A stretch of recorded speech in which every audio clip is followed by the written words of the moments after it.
नमस्कार दोस्तों, स्वागत है आपका हमारे YouTube चैनल द अर्थ में। दोस्तों, आज हम बात करने वाले हैं कक्षा 10 के 13वें चैप्टर परिवहन एवं संचार के बारे में। दोस्तों, परिवहन एवं संचार बहुत ही अच्छा टॉपिक है। हर बार यहाँ से एक अच्छा क्वेश्चन पूछा जाता है। तो अपन आज इस चैप्टर के बारे में बात करेंगे। किसी भी प्रकार की आपके इस चैप्टर से प्रॉब्लम क्रिएट नहीं होगी। दोस्तों, बात करते हैं सबसे पहले कि इस परिवहन क्या है और संचार क्या है। पहले इनकी परिभाषाओं की बात अपन कर लेते हैं। तो दोस्तों, परिवहन क्या है? व्यक्तियों तथा वस्तुओं व्यक्तियों तथा वस्तुओं को एक स्थान से दूसरे स्थान पर लाने व ले जाने की व्यवस्था क्या कहलाती है? परिवहन कहलाती है। किसको? वस्तुओं और व्यक्तियों किसी स्थान पर लाने और ले जाने की जो व्यवस्था है वह क्या कहलाती है? परिवहन कहलाती है। व्यक्तियों तथा वस्तुओं को एक स्थान से दूसरे स्थान पर लाने और ले जाने की जो प्रक्रिया है या व्यवस्था है वह क्या कहलाती है? परिवहन कहलाती है। बात करें संचार की, तो संचार में व्यक्ति और वस्तु तो जा नहीं सकते। क्या क्या जाएगी? सूचना और संदेश। सूचनाओं तथा संदेशों को एक स्थान से दूसरे स्थान पर पहुंचाने की जो व्यवस्था है वह क्या कहलाती है? संचार कहलाती है। व्यक्तियों तथा वस्तुओं को एक स्थान से दूसरे स्थान पर लाने ले जाने का काम परिवहन। सूचनाओं संदेशों को एक स्थान से दूसरे स्थान पर पहुंचाने का काम संचार। क्लियर? यानी व्यक्तियों तथा वस्तुओं को एक स्थान से दूसरे स्थान पर लाने व ले जाने की जो व्यवस्था है वह क्या कहलाती है? परिवहन कहलाती है। दोस्तों, विभिन्न वस्तुओं तथा सेवाओं को आपूर्ति स्थान से मांग वाले स्थानों तक पहुंचाने के लिए परिवहन की क्या महसूस हुई? आवश्यकता महसूस हुई। क्या महसूस हुई? आवश्यकता महसूस हुई। क्वेश्चन पूछ सकता है कि परिवहन की आवश्यकता क्यों पड़ी? तो परिवहन की आवश्यकता इसलिए पड़ी कि विभिन्न प्रकार की वस्तुओं तथा सेवाओं को आपूर्ति स्थानों से, मतलब जहां निर्मित की जाती है, आपूर्ति की जाती है, आपूर्ति स्थानों से कहां पहुंचाया जाता है? मांग स्थानों तक पहुंचाया जाता है। आपूर्ति या निर्माण स्थल या उद्योग को से कहां पहुंचाया जाता है? मांग क्षेत्रों में पहुंचाया जाता है। कहां पहुंचाया जाता है?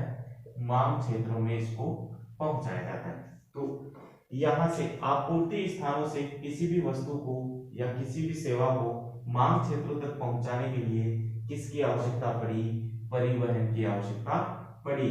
मतलब आपूर्ति, निर्माण या उद्योग क्षेत्र से मांग क्षेत्रों तक वस्तु को पहुंचाने के लिए जिस माध्यम की जो आवश्यकता पड़ी वह माध्यम था क्या?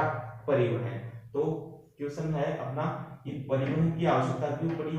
तो परिवहन की आवश्यकता पड़ी कि विभिन्न प्रकार की वस्तुओं तथा सेवाओं को की जो आपूर्ति है वह मांग स्थानों तक पहुंचाने या मांग स्थानों तक करने के लिए परिवहन की आवश्यकता पड़ी।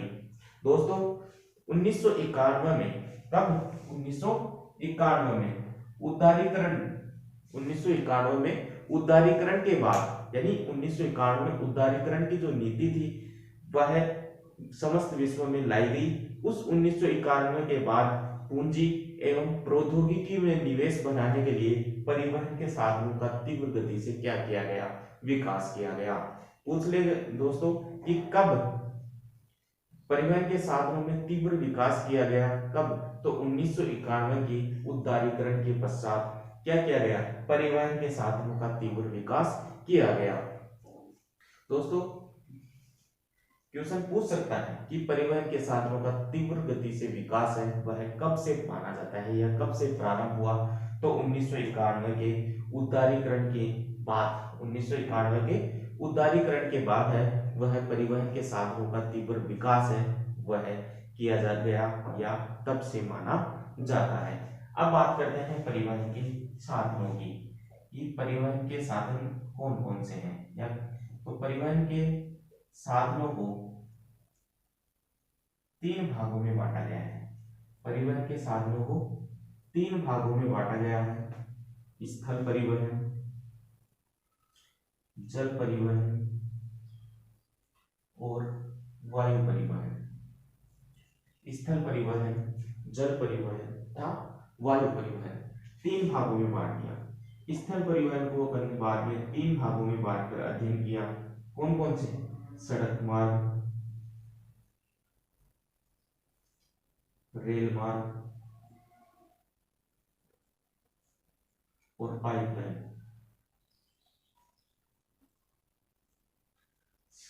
स्थल परिवहन को 3 भागों में अपन ने बांट दिया, सड़क मार्ग, रेल मार्ग और पाइपलाइन। उसके बाद अपन ने बात की जल परिवहन की। जल परिवहन को भी 2 भागों में बांट दिया गया, आंतरिक जल परिवहन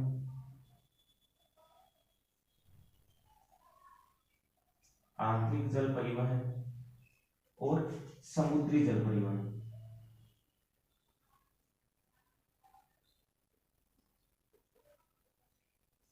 आंतरिक जल परिवहन और समुद्री जल परिवहन। वायु परिवहन को भी 2 भागों में अपन ने बांट दिया। कितने भागों में? 2 भागों में। घरेलू विमान सेवा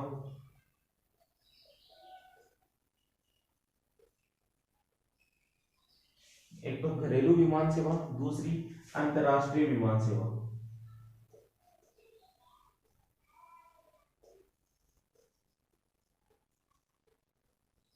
अंतरराष्ट्रीय विमान सेवा। उसके बाद घरेलू विमान सेवा को भी 2 भागों में बांट के अपन ने क्या किया? अध्ययन किया। सार्वजनिक क्षेत्र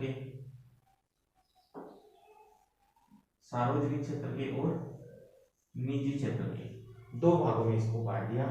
परिवहन के साधनों को 3 भागों में बांटा गया है, स्थल, जल और वायु परिवहन के। स्थल परिवहन को 3 भागों में बांट दिया, सड़क मार्ग, रेल मार्ग और पाइपलाइन। उसके बाद जल परिवहन को अपन ने 2 भागों में बांटा, आंतरिक जल परिवहन और समुद्री जल परिवहन। फिर वायु परिवहन को 2 भागों में बांटा, घरेलू विमान सेवा और अंतरराष्ट्रीय विमान सेवा। घरेलू विमान सेवा को 2 भागों में बांट दिया, सार्वजनिक क्षेत्र के और निजी क्षेत्र के विमान सेवा। तो दोस्तों ये थे परिवहन के साधन 3 भागों में, स्थल, जल और वायु परिवहन। तो अब बात करते हैं स्थल परिवहन में सड़क मार्गों के बारे में। अब बात करते हैं स्थल परिवहन के बारे में। दोस्तों स्थल परिवहन के बारे में बात करने से पहले अपन देख लेते हैं कि परिवहन के क्या महत्व होते हैं, यानी परिवहन के महत्व की बात अपन एक बार कर लेते हैं कि परिवहन का क्या क्या महत्व है। उसके बाद अपन स्थल परिवहन के ऊपर चलते हैं। दोस्तों परिवहन के महत्व है कि देश के सतत विकास को सुव्यवस्थित व महत्वपूर्ण भूमिका का अदा कौन करता है? परिवहन करता है। किसमें? देश के सतत यानी लगातार विकास, देश के सतत विकास में सुव्यवस्थित या महत्वपूर्ण भूमिका कौन निभाता है? परिवहन करता है। कि देश के जो विकास में है उसमें सुव्यवस्थित और महत्वपूर्ण जो भूमिका है वह है परिवहन के द्वारा निभाई जाती है। फिर दूसरा जो महत्व इसका है कि सुदूर यानी दूर स्थित क्षेत्रों तक यातायात के साधनों का क्या करना? विस्तार करना। सुदूर क्षेत्रों तक यातायात का विकास, यातायात का विकास है, यातायात के साधनों का क्या करना? विकास करना। दूर तक के क्षेत्रों में यातायात की सुविधा है वह मुहैया करवाना। फिर अगला है बड़े स्तर पर विकास। बड़े स्तर पर विकास यानी परिवहन का महत्व क्या है कि बड़े स्तर पर इसने विकास को क्या दिया है? बढ़ावा दिया है। चाहे से वह आर्थिक विकास क्यों ना हो और चाहे से औद्योगिक विकास हो। आर्थिक और औद्योगिक जो विकास है उन दोनों में इसने क्या निभाई है? महत्वपूर्ण भूमिका का अदा की है। कि बड़े स्तर पर विकास होता है किसके माध्यम से? परिवहन के द्वारा आर्थिक और औद्योगिक क्षेत्रों में। फिर प्राकृतिक आपदाओं के समय फिर अगला है प्राकृतिक आपदाओं के समय। प्राकृतिक आपदाओं के समय अत्यधिक क्या होता है, उपयोगी होता है, अत्यधिक उपयोगी होता है कौन, परिवहन। तो प्राकृतिक आपदाओं के समय भी है उपयोगी सिद्ध होता है।